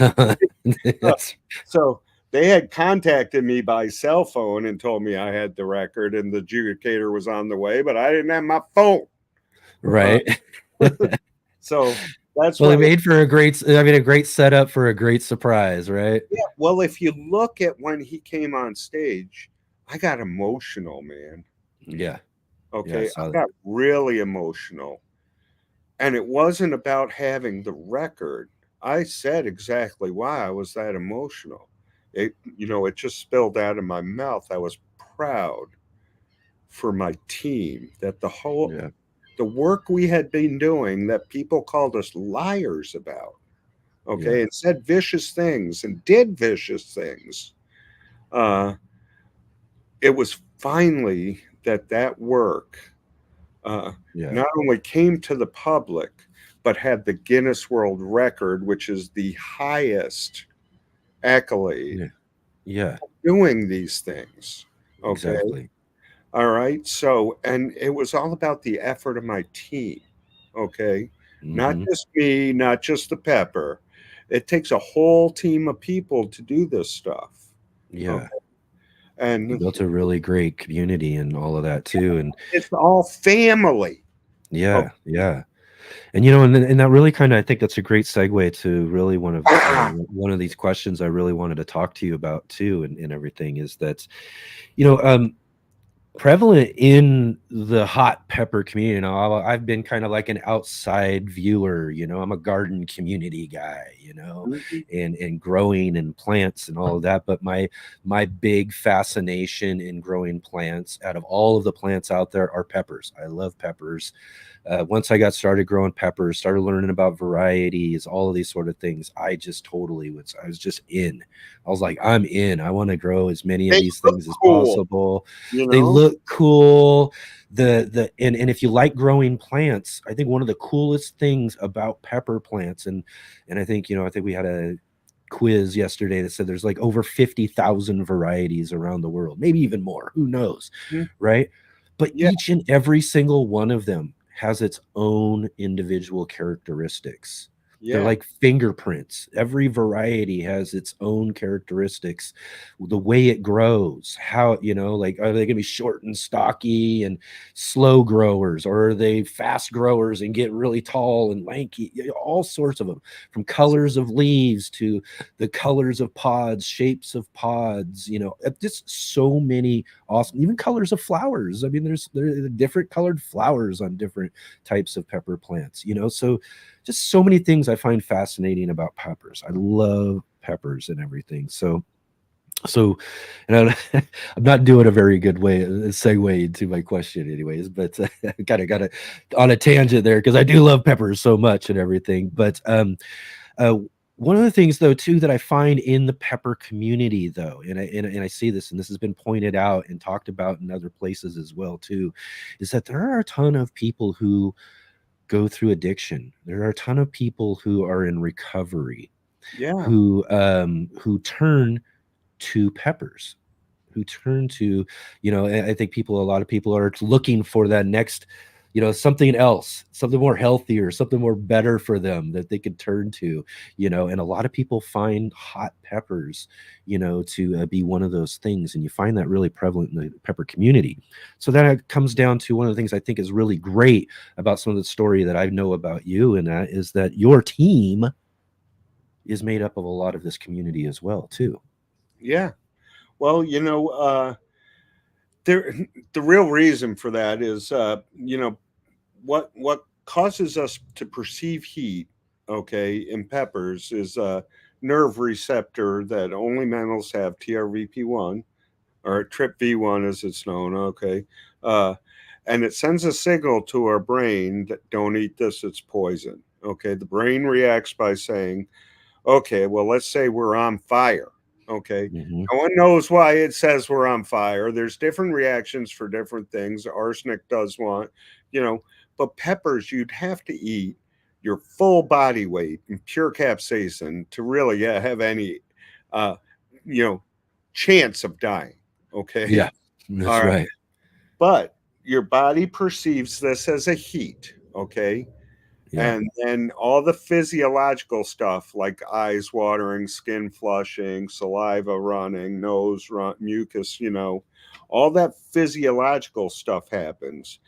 But also, what happens is your brain perceives that you're in pain, Yeah. essentially on fire, and releases huge amounts of dopamine and endorphin into your system. Yes. Okay. And the capsaicinoid blocks the dopamine receptors in your brain that Mhm. let you know that you've got enough dopamine in your system to take care of the problem. So that cycle just goes on for a little longer than normal. And people, Yes. you'll hear some people say they're getting high. They're not getting high. It's equivalent to like a runner's high. Yeah, Okay. yeah. It's that euphoric feeling. All Mhm. right. Not And a, some people will turn to running, you know what I mean? And there's yeah, these things, they're yeah. looking for a healthier alternative, right? And it really, it gives you that feeling almost like you've been doing your addiction. Yeah. So you go hotter and hotter and hotter, so you can keep on. Your body wants you to keep on going. That's like Yeah. you can tell who's an addict and who's not an addict. Okay, and I'm using addict just as a term for addiction. It doesn't Yeah. relate to any specific 12-step Mhm. recovery group. But you can tell who's an addict and who's not an addict. If you sit 8 people down at the table and you feed them something like Reaper squeezins, which is, 88%, 90% pepper. All right. It's Right, very, right. Wow. uh, there's going to be 4 people who go run into the sink and start chugging stuff out of the fridge and all that. There's going to be 2 people who want the bravado of not being those two, but they really want to go. Yeah. Okay. You can tell them because they're holding on tight, but they Yeah. don't go for more. Yeah. Then there's going to be a couple people who go, "Oh, that was good. Let me have some more." Right. Okay. And that's the propensity for addiction. The roller coaster effect, right? Yeah. So there are doctors who are studying whether that, because of the way capsaicinoids shut off the dopamine receptors in your brain, whether or not they can use hot peppers. And by hot peppers, I mean super hots. Okay. When I say a Yeah. hot pepper, I'm Yeah. talking about a super hot. Uh, Mhm. whether they can use super hots to detox opioid patients Yeah. because it's filling the same receptors that the opioids would have done. And Right. what better way to detox out from an opioid than with something natural that's going to go away rather than another opioid, you know? Yeah, exactly, huh? Yeah. Uh, I just think that I just, I find that to be like one of the more fascinating things. I think it's and really kind of really unexpected in a sense too, because I mean, we mentioned and you just mentioned running, and these other types of things that people will turn to for a healthier alternative to their addiction. But you wouldn't think like, let me burn my face and body and go through this. I mean, it isn't just I don't know, like say like the how long the duration is, for these peppers. It isn't just the duration of the intense heat and its peak and coming down. You've got a whole nother day ahead of you. yeah, You got but a whole process to go through. And it's just, no, but think about it folks this are way. in it though. Yeah, but think about it this way. You know those guys who climb rocks, guys and gals, Yeah, like mountain or climbing. Here's people. another Let me one. say Yeah, yeah. people. I don't want to offend anybody. They climb rocks with their fingers. Yeah, Okay. I go up 20 feet on one of those rock climbing walls. Every muscle in my body is burning. Okay. I'm yep, an old man. yep, I might be able to do some karate, but I'm not ready to be climbing walls. All right. So, yeah, uh, all that burn is causing me pain. yeah, Okay. And I stop. But I know if I keep on going, all that pain is going to become pleasure at some point. Okay. yep, That's when my body starts releasing enough into my system yeah. to overcome the pain. That's all those people are doing. Yeah, And I guess it is very similar but though. I mean, if you really think about it.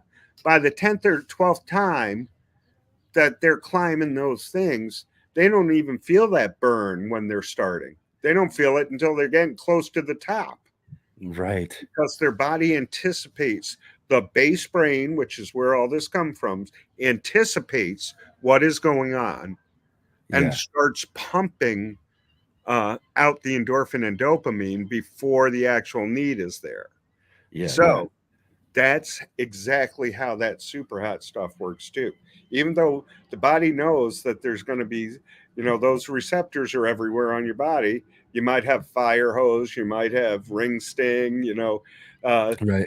a lot of things that might happen. Your body knows it's going to happen, but it also knows, hey, we're going to get some pleasure out of this. So it Yeah. starts pumping before Yeah. you even start.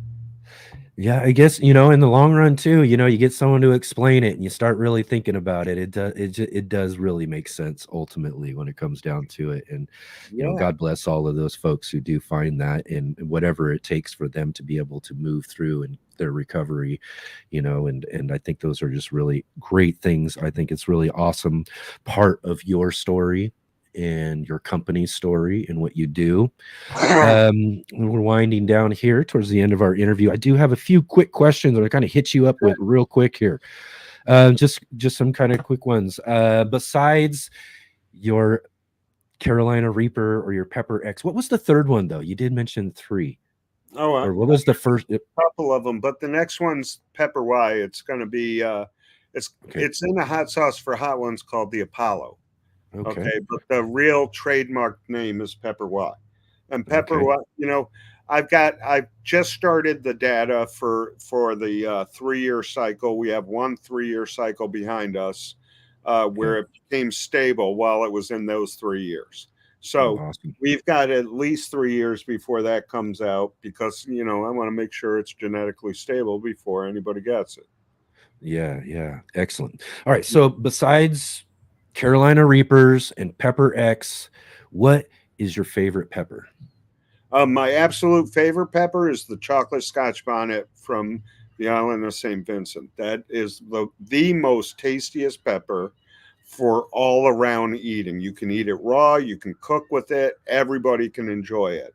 My second most favorite pepper would probably be, outside of the super hots, would probably be the St. Kitts habanero. It's a very small habanero.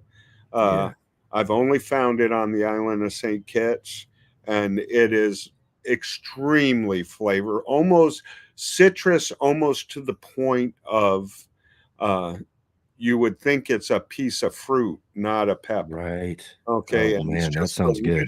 Well, it's delicious for eating and it's delicious for cooking with. Excellent. What is your least favorite pepper? There's got to be a pepper that's no good. I think the ghost pepper tastes like ass, personally. There you go. That's what we want to. Right. That's Ghost I peppers. only grow peach ghost peppers and yellow ghost peppers because the chocolates and the red ones taste horrible. Right. Yeah. What's your favorite sweetest pepper? My favorite sweetest pepper would probably be the Fresno. Fresno. That's a good cross.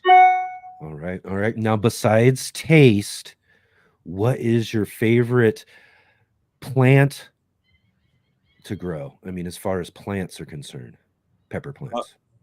Pepper plants? Yeah. Okay, because we're just keeping it peppers right now, though. Okay, I was going to say bird of paradise, but oh, those are awesome. Yeah, my favorite pepper plant to grow is the Carolina Reaper. There you go. All Yeah, right. I'll let you get away with that. I'll let you get away with that one. They get 10, by far is the best. 10 feet tall if you do it right, and they look like a shrubbery. Especially where you're growing from too, man. In that climate, that's got to be awesome. Okay, what's your favorite pod? My favorite pod shape is the Scotch bonnet UFO. Looks just like a dam, and it has bumps all over it. Yeah. Oh man, those are awesome. And then again, too, I want to ask one last question here about the Pepper X. I know people can get Carolina Reaper seeds from you. You haven't released Pepper X yet. Is there plans, or how long should people be kind of estimating before they're going to be able to grow some of those themselves? There's a couple of universities outside of our normal sphere that are helping us with a plant patent process. Okay. So when I let the Carolina Reaper go, all of a sudden you saw it all over the world in all sorts of different things. All those corporations gave me the finger and told me to sue them, which I did. Okay. It was a lot of money and a lot of hard work. So this time we're doing all the legal work up front, and it's not to punish people like that are in the chat here. All right. But when I release the seeds to everybody, which we won't charge $10 a seed like you see on online, and anybody who says they're selling seeds is lying. What it protects us from is, say, the people who make Cheetos coming out with Pepper X Cheetos without talking to me first. Right. Because they're not going to be able to use my trademark. Yeah. And it's really about protecting yourself against the corporations out there versus the home gardener, and it's because all of this, I have young kids. My kids are 10 and 12. Okay. I'm 60 years old. Right. This whole business is for them. Yeah. You're building a legacy, right? That's for them. And now it's time, instead of worrying about the community out there, it's time for me to worry about my community and protect them first before I give a gift to everybody else. You know what I mean? Yeah. I think it makes sense. And after seeing what it is and having you explain it, it just makes sense when it comes down to it. I just know from my point of view, I love growing peppers, and I know all of our home gardeners out here love them. I will let you know the minute I have your email, I have your phone number. I will let you know the minute the attorneys tell me filed, accepted, we're good to go. Okay. Yes, as soon as that's ready, man, I want seeds. I want to be first in line. Well, at least part of the front of the line. Yeah. I'm sure there's a heck of a line anyways. It's actually the very first time that a pepper varietal, someone's trying to put a patent on it. So we're kind of breaking new ground. Yeah. You can get a PVP from the government, but that does nothing to protect you.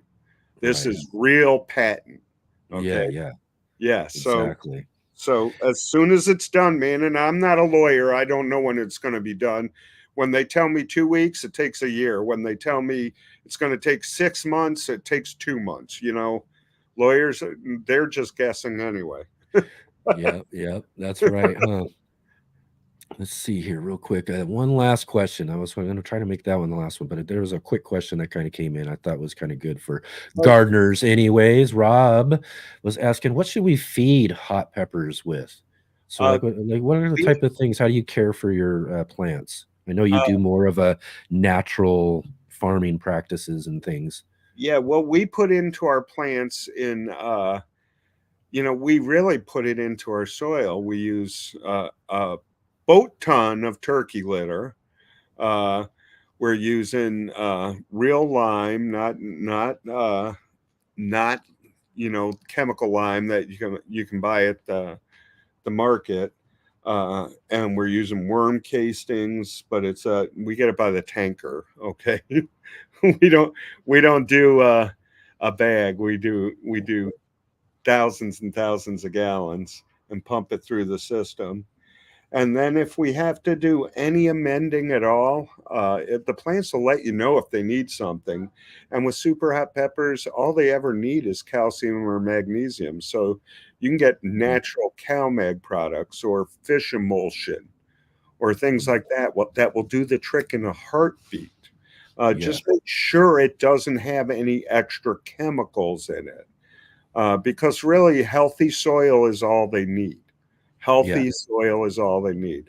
I forgot to say, we have everything that we have on the farm goes into recycle piles. Okay, so every single bit of material that we have goes into recycle piles, and every year we're scooping out old piles and putting them back into the fields to keep that soil healthy. Okay. And that's just really regenerative practices, and that's all you really need. You don't that's need all you need. Here's what peppers need. They need good soil, they need sunlight, and they need water. Okay. When the leaves start wilting, give them some water. Okay. Yeah. That's about it. That's all the hardest work you got to do. Yeah. Like I tell everybody, it's most of the plant growing is in developing good soil. Correct. You got that done, and plants are going to thrive. All you're doing is trying to create a good system for those root systems to be able to thrive in. And once that happens, that's where all the magic's going on, is down under the soil level.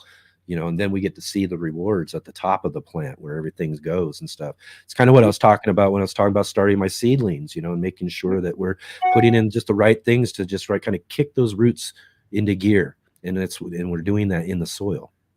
Yeah, that's what we got to do. Like, you know, I when I was younger, we used to go out and spear carp at night. It was just an excuse to get away from our parents and Right. drink beers and smoke dope, you know. Yeah. But my mom would have us bring those 55-gallon trash cans full of carp back to the garden and dig 3-foot holes and put them down in those holes. And every fruit tree we had on the lot, we go 4 feet out from the base and dig a hole and put a carp, you know. Yeah. And we had the prettiest gardens on in the neighborhood, you know. Yes. And we were feeding, what we were doing, what she had us doing is making the soil better. Okay. Mhm. And that's the only difference between the lady down the street and our yard, is my mom had us amending the soil with natural stuff to make it better, you know. Yeah. And I learned from that. Those are great lessons. And again, too, just, you know, really awesome part of your gardening stories we talked about, being able to get all of that generational knowledge passed down to us, so that in the long run, you've been building and working your whole life. And as you mentioned just a little bit ago, generationally, you're going to pass it down onto your own generation as well, too. And what a legacy. You've built a great legacy, Ed. I think it's just really, really awesome.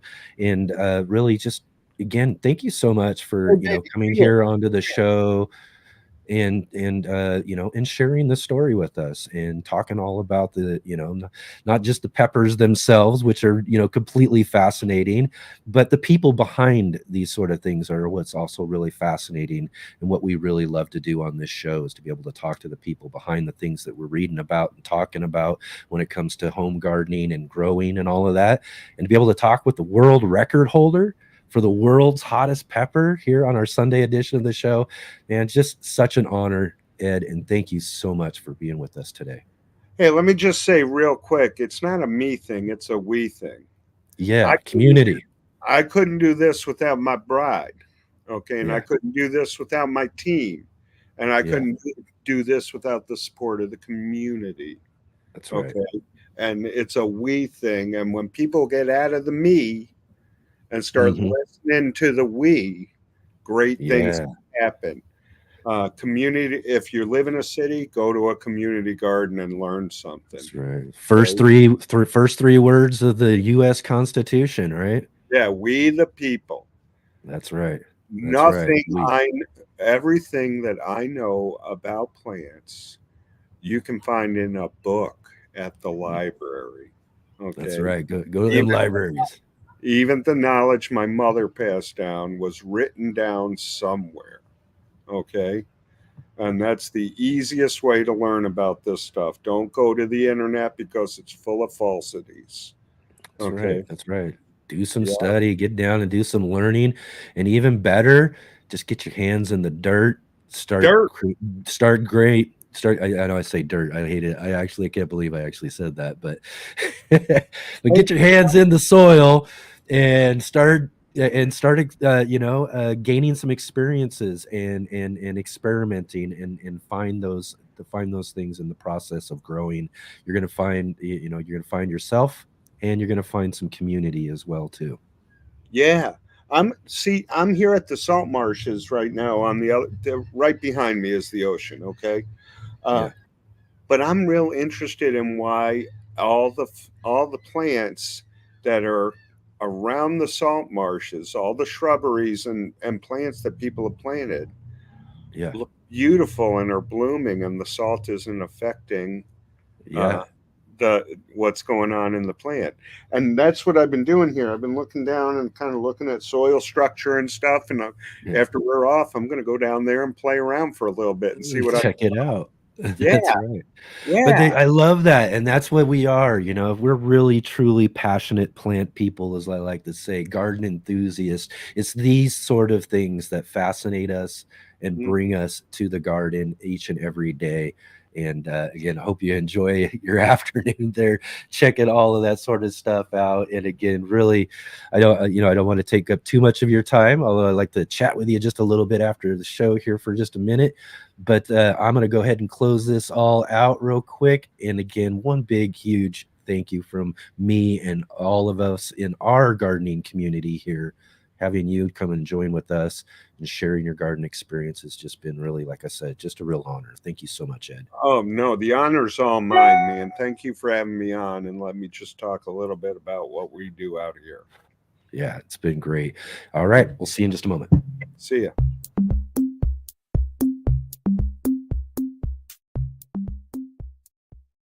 Let's Get Growing is sponsored by IV Organic. Hi, my name is Charles Malky, biologist and plant expert with IV Organics, where we grow cool plants and author Saving the World with the Home Garden.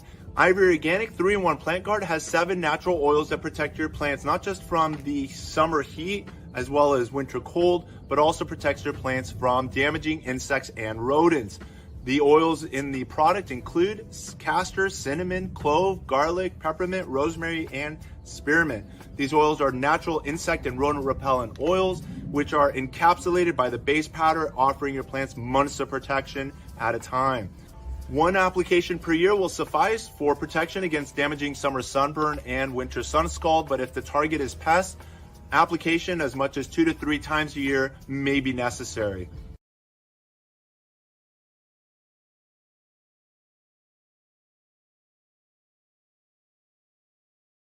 All right.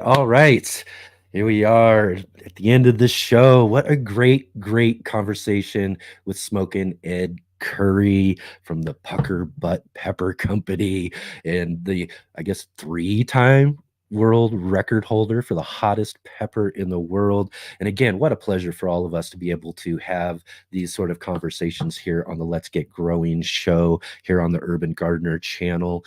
And again, be sure to keep joining with us each and every week in order to meet some of our great, great guests that we have joining with us on the show. Next week for our Saturday show, definitely be sure to join with us. We will be having with us Linda Vader joining us. She is a great gardening and lifestyle creator on YouTube at Garden Inspired Life. And really, really looking forward to talking to Linda on the show next Saturday. And then next Sunday, we'll come back here on our Sunday edition with a fun little garden roundtable discussion. I do know one of our guests will be Rachel Andorfer from Oxheart Gardening will be joining with us for that conversation, as well as another guest we'll announce here throughout the week. So be sure to keep following along with us here on our channel. And if you are here with us still too, be sure, if you haven't yet, hit that like button, thumbs up, and of course, subscribe to the channel if you haven't already. Hit that notification button so you can be notified of all of our upcoming videos and live streams.